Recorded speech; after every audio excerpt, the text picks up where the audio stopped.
The cold wind whipped across the plains, rattling the shutters of the abandoned-looking cabin where Adam Reynolds had spent the last 3 years of his life in near silence, the memory of his wife's laughter fading with each passing season. Adam stared blankly at the unlit hearth, his calloused hands clasped tightly around a tarnished silver locket. The cabin stood as empty as his heart felt, dishes unwashed, bed unmade, and a layer of dust coating nearly every surface. At 32, the once vibrant cattle rancher had become a ghost in his own home, speaking only when absolutely necessary to the occasional traveler or when conducting business in town. The Montana Territory of 1878 was unforgiving to those who lived alone. Winter approached rapidly, and Adam had barely prepared. His small herd of cattle would survive, but he questioned whether he truly cared if he did the same. 3 years since typhoid had taken Sarah, and still, the cabin remained exactly as she had left it, minus her warmth, her touch, her life. A knock at the door startled him from his reverie. Adam ignored it. Another knock, more insistent this time. "Hello? Is anyone home?" A woman's voice called through the weathered pine door. "Please, I've been traveling all day. My wagon will broke about a mile back." Adam remained motionless, hoping whoever it was would simply leave. The territory was vast. Surely she could find another homestead. "I can see the smoke from your chimney," the voice persisted. Though there was no smoke, the fire had died hours ago, and Adam hadn't bothered to rekindle it. He sighed heavily, tucking the locket into his shirt pocket before reluctantly moving to the door. The hinges creaked in protest as he pulled it open just enough to reveal a woman bundled in a travel-worn coat, her face partially hidden beneath a bonnet. "There's no fire here," he said gruffly. "Nothing for you." The woman tilted her head, revealing striking green eyes that assessed him critically. "Perhaps not," she replied. "But there could be. May I come in? The wind is biting something fierce." Without waiting for his response, she shouldered past him with surprising determination, stopping abruptly as she took in the state of the cabin. "Good heavens," she murmured, removing her bonnet to reveal hair the color of autumn wheat tied in a practical knot. "When was the last time anyone lived here properly?" Adam closed the door with more force than necessary. "I live here just fine." "Do you?" She removed her gloves, revealing slender fingers that immediately began gathering kindling from the neglected pile beside the hearth. "Living requires more than simply occupying space, Mr. Reynolds. Adam Reynolds." He watched, bewildered, as this stranger moved about his home with purpose. "And you are Nora Hayes." She knelt at the fireplace, arranging the kindling with practiced efficiency. "Formerly Nora Wilkins of St. Louis, currently a woman with a broken wagon wheel, and apparently the only person in miles willing to light a fire." Adam stood awkwardly in the center of his own home, watching as Nora struck a match and carefully nursed a small flame to life. The dancing light illuminated her determined expression, the set of her jaw suggesting she was accustomed to taking charge. "I didn't ask for your help," he said, though the growing warmth from the fire already began to seep into his cold bones. "No," she agreed, adding larger pieces of wood as the flames strengthened. "But your hearth did. Your home did." She stood, dusting her hands on her skirt. "And if I may be so bold, Mr. Reynolds, you look like you could use it as well." There was something disarming about her directness that left Adam without a ready response. He watched as Nora removed her coat, revealing a simple traveling dress that had seen better days. Without asking permission, she filled his kettle with water from the bucket by the door and hung it over the fire. "Do you have tea?" she asked, already opening cupboards. "Second shelf," he answered automatically, then frowned at his own compliance. "Miss Hayes." "Mrs." she corrected, though not for some time now. Something in her tone gave Adam pause. He studied her more carefully. She was perhaps in her late 20s, with a face that spoke of both strength and sorrow. The kind of expression he avoided in his own reflection. "Mrs. Hayes," he amended, "I appreciate your initiative, but I'm not in need of company." Nora found the tea and measured it into the chipped pot that hadn't been used in months. "Everyone needs company, Mr. Reynolds, even those who believe they don't." She glanced around the cabin. "Especially those who believe they don't. You don't know anything about me." "I know enough." Her gaze fell on the wedding band he still wore. "I know loss when I see it." Adam felt exposed, as though this stranger had somehow peered into the darkest corners of his soul. "Your wagon wheel," he said abruptly, changing the subject. "I can help you fix it in the morning. You can take the bed tonight.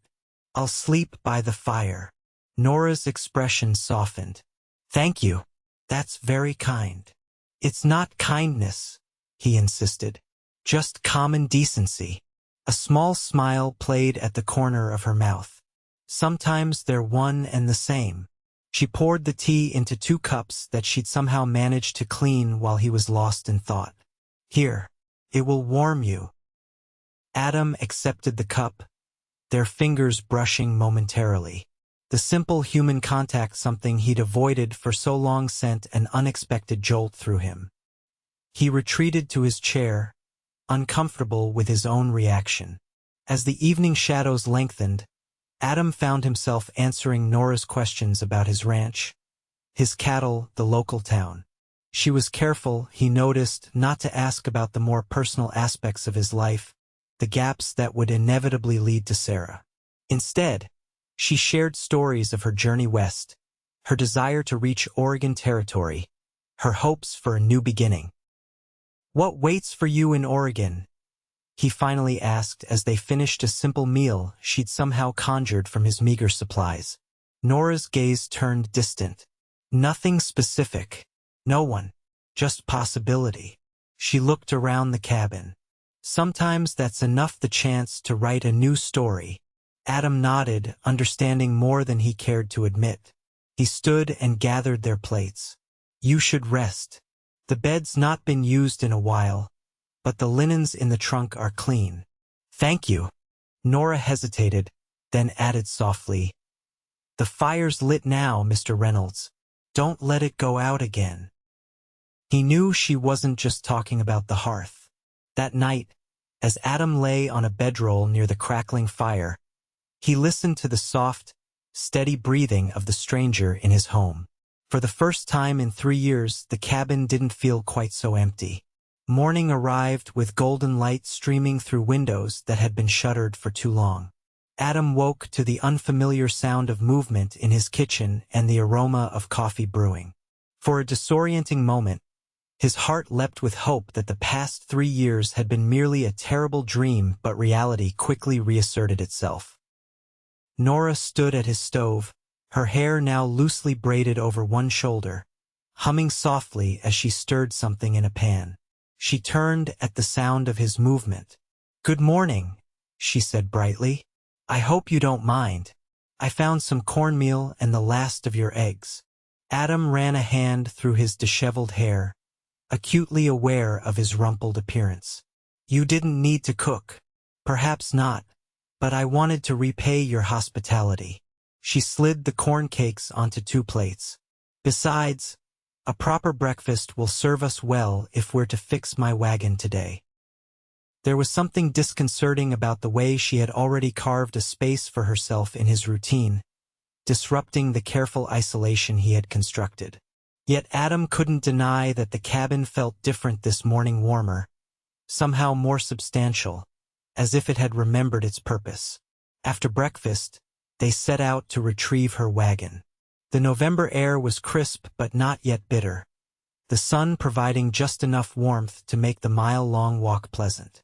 Nora kept pace easily, her stride confident even across the uneven terrain. "How long have you had this ranch?" she asked as they walked. 8 years, Adam replied. "Came out from Pennsylvania in '70 with Sarah." He stopped abruptly, surprised at how easily her name had slipped from his lips. Nora didn't press. Instead, she pointed toward a stand of cottonwoods in the distance. My wagon's just beyond those trees. I thought I could make it to the next town, but the wheel had other ideas. Adam was grateful for the change of subject. Will might be salvageable. If not, I have materials we can use to fashion a new one. When they reached the wagon, Adam assessed the damage. The wheel hadn't broken completely but had split along an old repair. With the right tools and a few hours' work, he could make it serviceable again. We'll need to bring it back to the ranch, he said, unhitching the exhausted-looking mare from the wagon. The horse could use rest and feed anyway. Nora nodded, gathering a few belongings from the wagon bed. I've imposed on you enough, Mr. Reynolds. I can pay for your help, though my funds are limited. No need, he responded, surprising himself with the offer. Consider it a kindness. He allowed a small smile at the reference to their conversation the previous night. The ghost of an answering smile touched her lips. Very well. Thank you. They walked back to the ranch leading the mare, the silence between them more comfortable than Adam would have expected. Nora seemed content to simply observe the landscape, her expression appreciative of the rolling Montana plains and distant mountains. It's beautiful here, she remarked. Different from Missouri. Bigger somehow. Adam nodded. That's why we chose it. All this space felt like possibility. The words echoed her sentiment from the night before. Back at the ranch, Adam set to work on the wheel while Nora tended to the horse. He found himself glancing up occasionally, watching as she spoke softly to the animal, her movements gentle yet confident. There was something both familiar and foreign about her presence, like a melody half remembered from childhood. By mid-afternoon, the wheel was repaired. Adam tested it, satisfied with his work. It should hold, he announced. You can be on your way by morning. Something like disappointment flickered across Nora's face. So quickly he might have imagined it. That's excellent news. Thank you. As they walked back toward the cabin, Adam found himself reluctant to see the day end. Do you have family in Oregon? He asked, realizing how little he knew about this woman who had so casually disrupted his solitude. Nora shook her head. No family anywhere, not anymore. My husband, Thomas, died in the war. We never had children. She glanced at him. After a while, St. Louis held too many memories. I thought perhaps the Pacific Coast might offer something new. You're traveling alone. Adam couldn't keep the concern from his voice. I joined a wagon train in Independence, she explained. But when we reached Fort Benton, I decided to take a different route. The others were headed to Washington Territory. That's dangerous country for a woman alone. Nora's expression hardened slightly. I've faced worse than rough country, Mr. Reynolds. The quiet determination in her voice silenced any further protest he might have made. She had survived loss just as he had. Who was he to question her choices? That evening, a storm rolled in from the mountains, bringing driving rain that hammered against the cabin roof. Adam stoked the fire higher as Nora prepared another simple meal from his stores. Looks like you might be staying another day, he observed, watching the rain lash against the windows. Roads will be mud by morning. Nora stirred the pot of stew thoughtfully. I wouldn't want to impose further. It's not an imposition, Adam replied, surprising himself with his sincerity. He struggled to find the right words. It's good to have the fire lit again. Their eyes met across the small cabin, and something unspoken passed between them, an acknowledgement of shared experience, of understanding that went beyond words. For the first time in years, Adam felt truly seen. Dinner was a quiet affair, but the silence held comfort rather than emptiness. Afterward, Adam found himself sharing stories of his early days on the ranch, the struggles and triumphs of carving a life from the wilderness. Nora listened attentively, asking questions that revealed her own knowledge of farming and ranching. "My father had a small farm," she explained. "Nothing like this, but enough that I learned the value of hard work and the satisfaction of growing things." As the evening deepened, Adam found himself reaching for a battered chess set that had been untouched for years. "Do you play?" he asked, dusting off the pieces. Nora's eyes lit up. "My father taught me, though I warn you, I'm rather good." They set up the board on the small table between them, and Adam discovered she hadn't exaggerated her skill. The game stretched on, each move considered carefully, their conversation flowing more easily with the focus partially diverted to the board. "Checkmate," Nora announced eventually, her queen trapping his king against the edge of the board. Adam stared at the pieces, shaking his head with a rueful smile. "Well played." "Another game?" she suggested, already resetting the pieces. Adam nodded, realizing with a start that he was actually enjoying himself.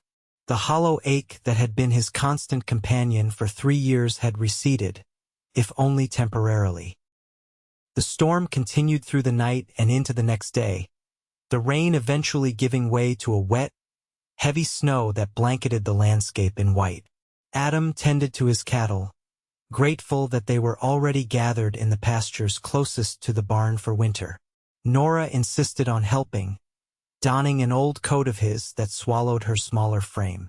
Together, they worked through the morning chores, their breath forming clouds in the cold air. Adam found himself explaining his operation, the breeding program he'd started, his plans for expanding the herd in spring. "You've built something impressive here," Nora observed as they returned to the cabin, cheeks flushed from the cold. "A legacy." The word struck Adam like a physical blow. Legacy. What was the point of a legacy with no one to leave it to? Nora seemed to read his thoughts. "I'm sorry," she said softly. "I didn't mean to presume." "No, you're right," he replied, brushing snow from his boots. "It was supposed to be a legacy. Sarah and we had plans." He swallowed hard. "She died before we could have children. Typhoid." Nora's expression held no pity, only understanding. "I'm sorry for your loss, Adam." It was the first time she had used his given name, and somehow it made the moment more intimate, more real. 3 years, he continued, the words coming easier than he expected. "Sometimes it feels like yesterday, other times like another lifetime." Nora nodded, removing her borrowed coat. "Time is strange that way after loss. It stretches and contracts, never flowing quite the way it should." They stood in the doorway, neither moving deeper into the cabin, suspended in a moment of shared grief and unexpected connection. "Thomas died at Vicksburg," Nora said finally. "I was 22. We'd been married less than 2 years." She smiled sadly.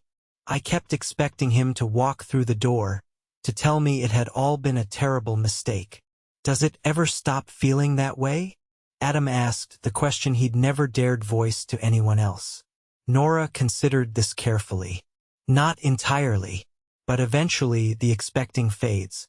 You learn to live alongside the absence rather than waiting for it to be filled." She moved to the fire, adding another log. "And one day, you realize you've been living again without noticing you started." The snow continued through the day, confining them to the cabin.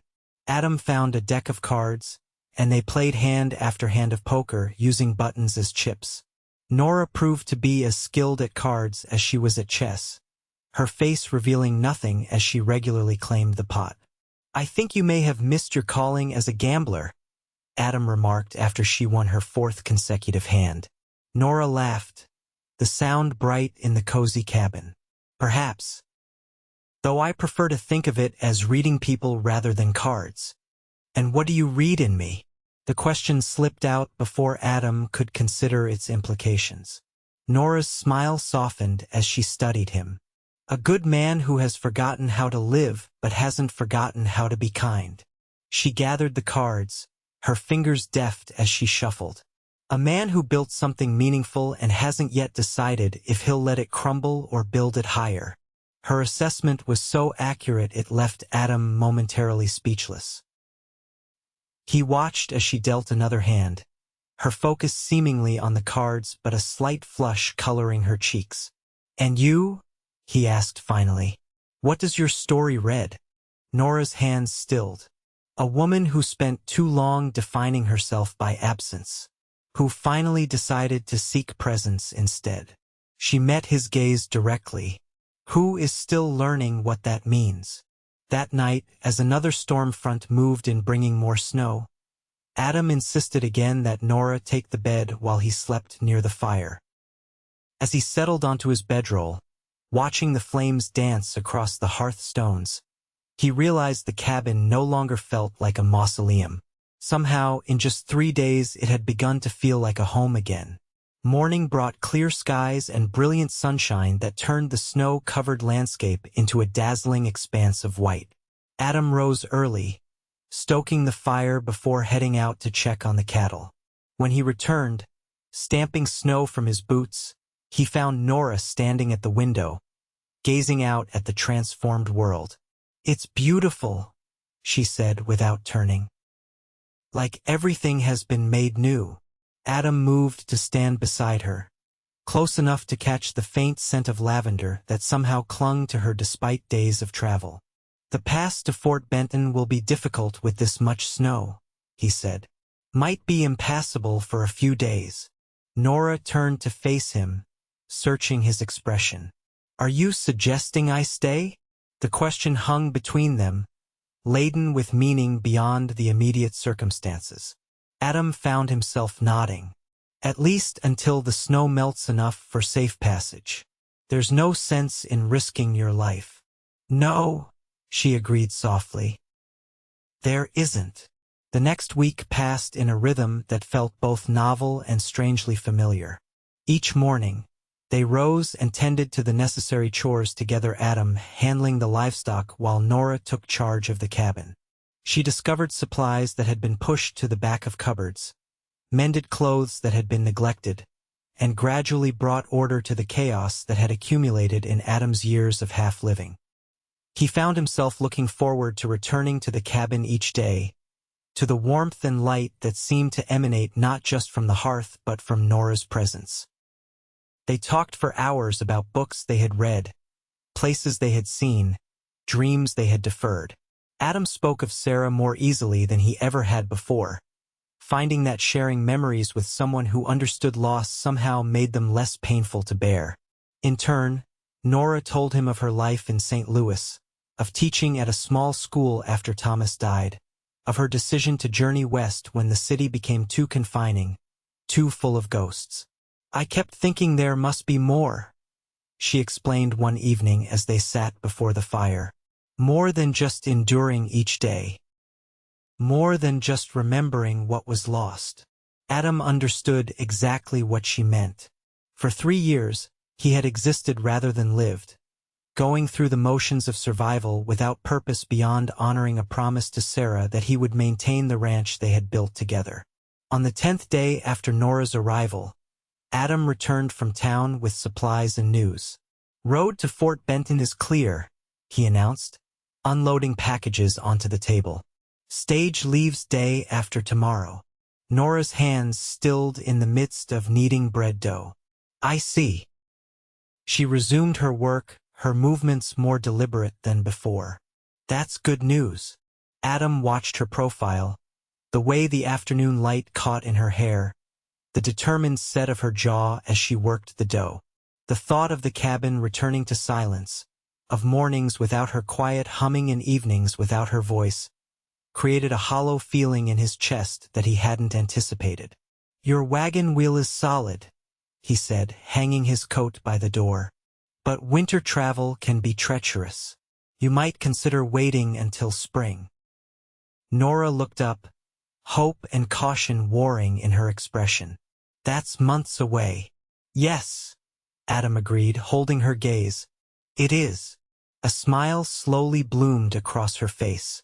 Are you asking me to stay, Adam Reynolds? He moved closer, suddenly certain in a way he hadn't been about anything in years. I'm asking you to consider it. The ranch needs attention I haven't given it. There's work enough for two, and he hesitated. And I find I'm not eager to return to silence. Nora wiped her hands on her apron, leaving smudges of flour. Is that the only reason?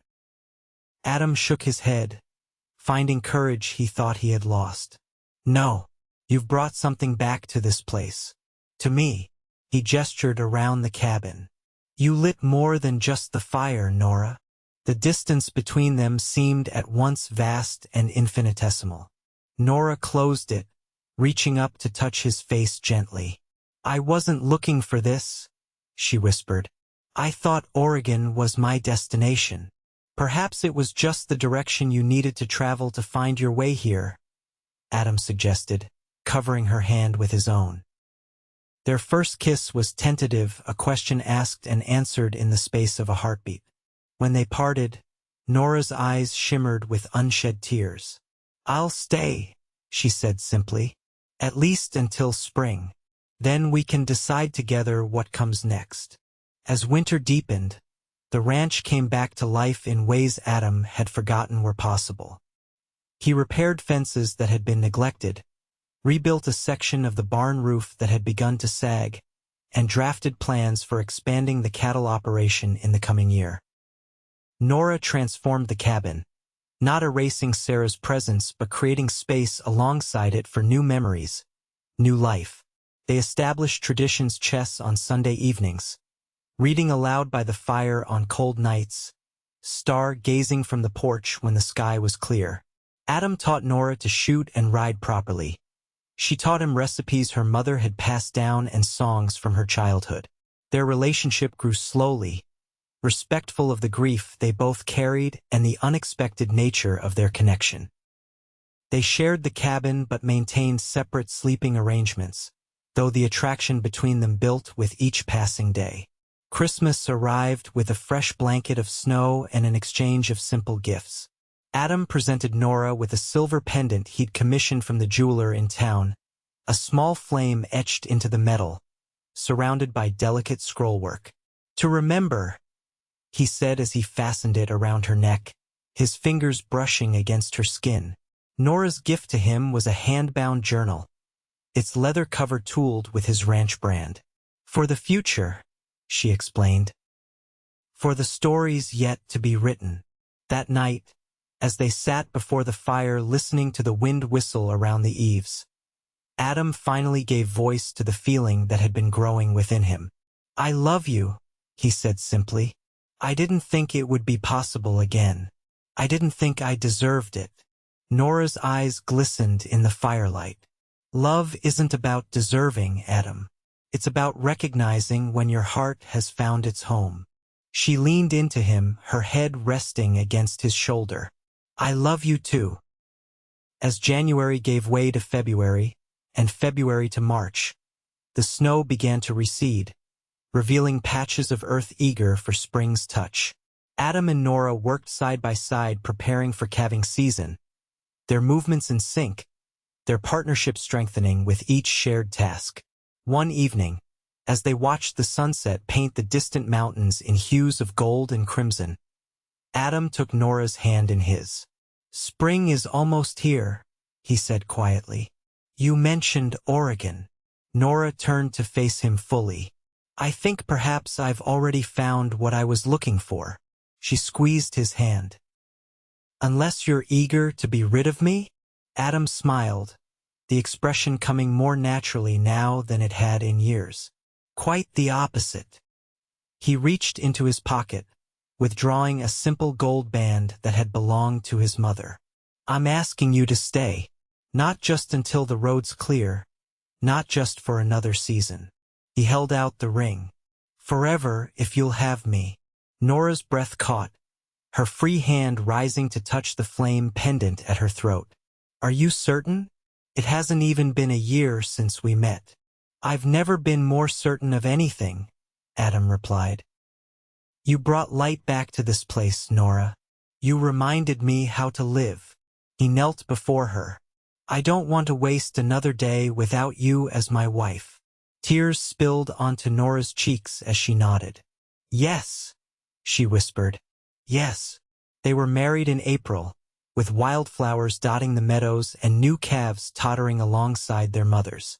The ceremony was small, just the local preacher, a few neighboring ranchers, and the station master from town who had become a friend. They exchanged vows on the porch of the cabin that had witnessed their unlikely beginning, promising to honor both the past they carried and the future they would build together. That night, as husband and wife, they stood in the doorway of their home, gazing at the stars that spangled the vast Montana sky. Do you think they know? Nora asked softly. Sarah and Thomas. Do you think they would understand? Adam drew her closer, his arms secure around her waist. I believe they would. I think perhaps they guided us to each other. He pressed a kiss to her temple. Not to replace what was lost, but to create something new from the ashes. Nora turned in his embrace, her hands framing his face. From ashes to flame, she murmured, echoing the symbol of her pendant. From silence to song, from emptiness to fullness, Adam added, leading her inside, toward their shared future.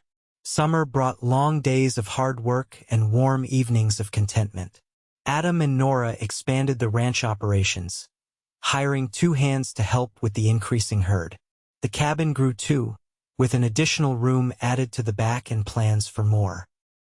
They planted a garden that flourished under Nora's care, and Adam built a porch swing where they could sit in the evenings, watching the sunset while dreaming aloud. In late August, as the first hints of autumn crept into the evening air, Nora shared news that brought their journey full circle. I'm with child, she told Adam as they sat on their swing, her voice both nervous and joyful. Due in early spring. Adam's heart seemed to expand beyond the confines of his chest. He gathered Nora into his arms, his cheek pressed against her hair. A child, he repeated, the word sacred on his tongue. Our child. Are you happy?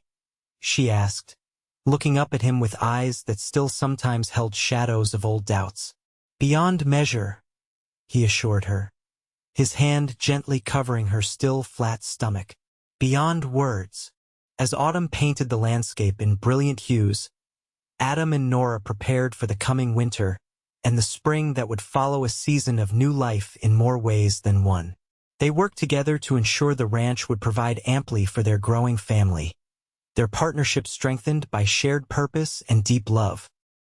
On the anniversary of the day Nora had first appeared at his door, Adam surprised her with a picnic in the meadow where they had exchanged their vows. The November air was crisp but not yet bitter, the sun providing just enough warmth for comfort. 1 year, he marveled, pouring her a cup of tea from a thermos. It seems impossible that only 12 months have passed. Nora, her hand resting on the gentle swell of her belly, smiled. And yet look how much has changed. She gazed across the ranch that was now truly their home. From an empty cabin to this. Adam reached for her hand, his thumb brushing over her wedding band. You saved me, you know. That day you refused to leave. When you lit the fire and brought warmth back to this place, you saved me. We saved each other, Nora corrected gently.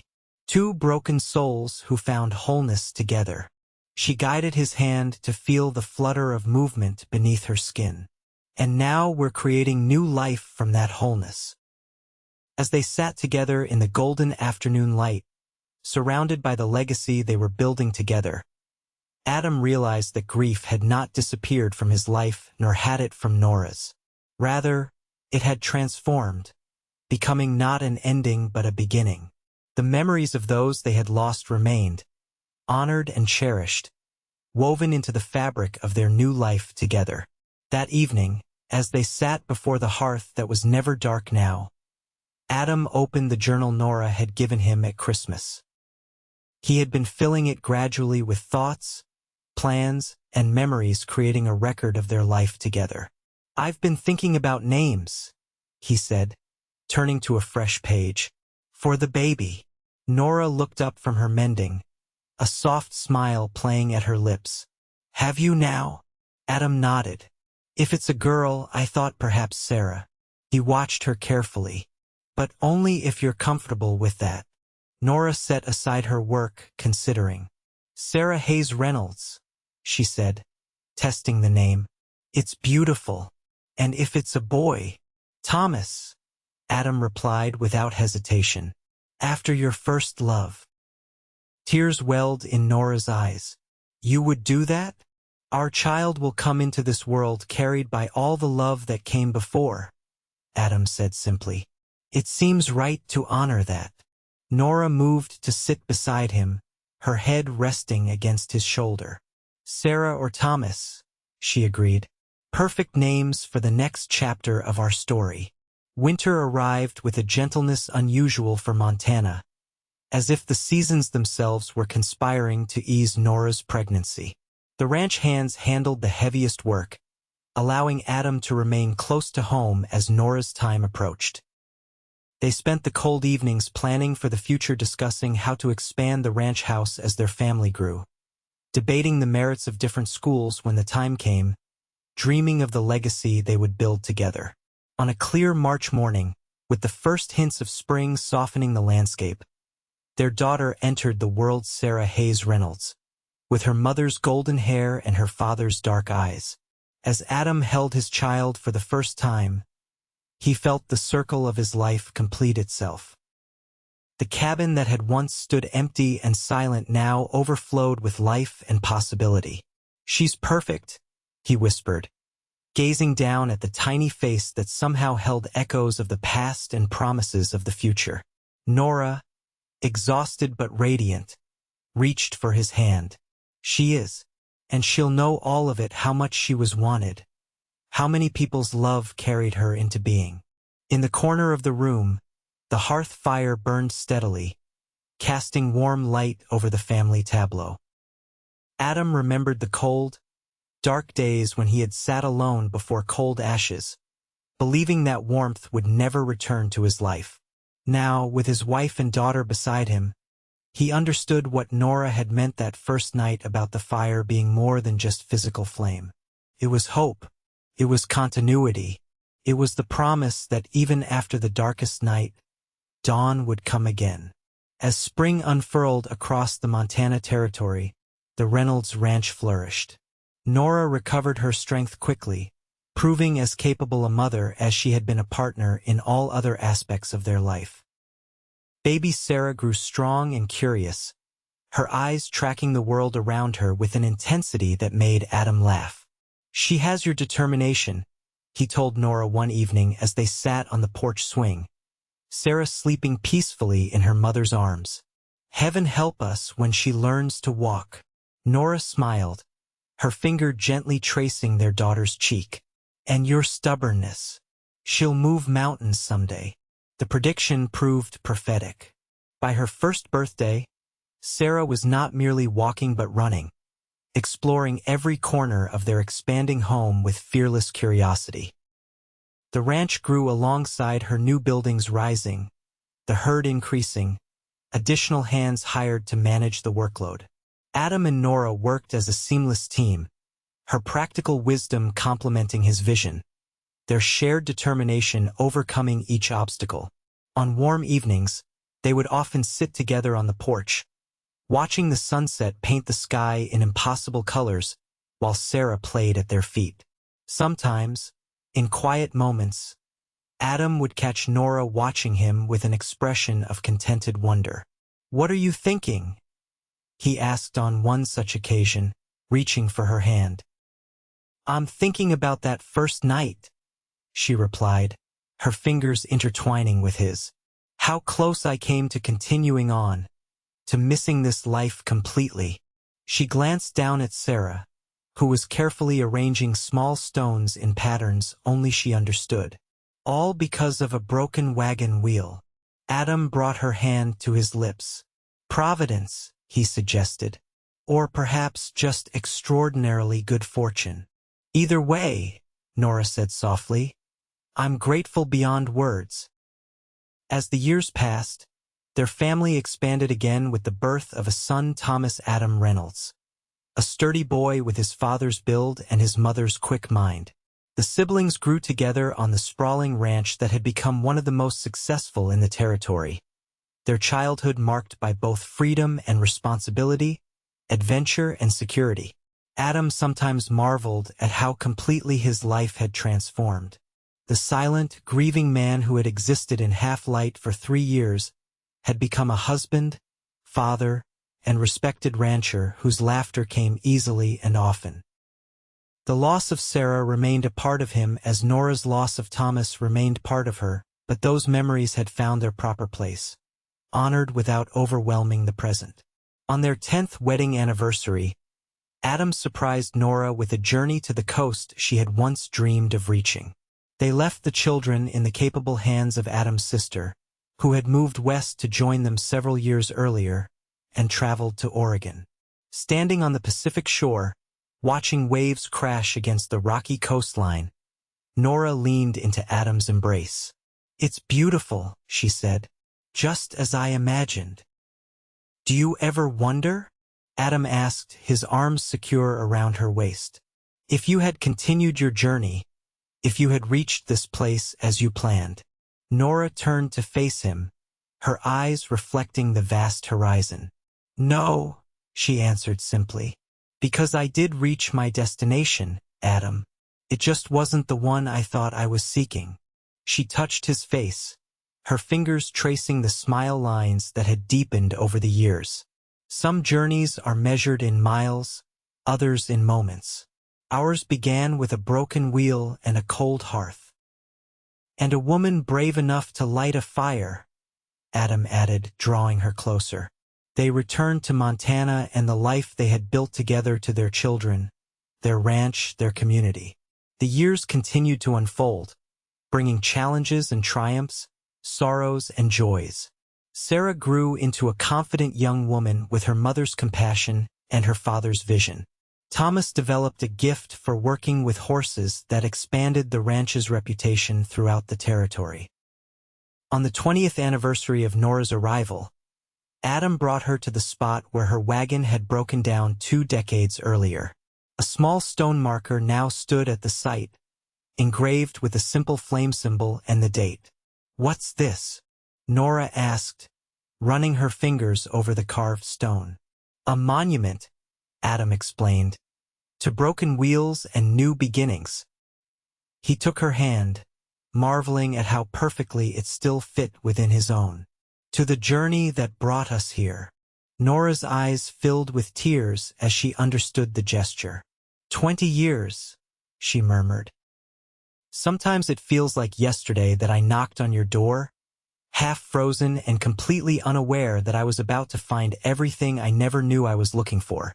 Adam drew her into his arms, his heart full beyond measure. And sometimes, he replied, it feels like I've loved you for every moment of my life. He kissed her tenderly. Thank you for lighting the fire, Nora Reynolds. Thank you for bringing hope back to my empty cabin. Thank you for opening the door, she whispered against his lips. Thank you for letting me in. Together, they walked back toward their home, not the silent, grief-shadowed cabin of years past, but a sprawling ranch house filled with light and sound and life. Their children waited there, along with the legacy they had built from broken pieces, the future they had crafted with patient hands and loving hearts. And in the hearth that had once stood cold and dark, the fire burned on a testament to resilience, to second chances, to the enduring flame of hope that can illuminate even the darkest night.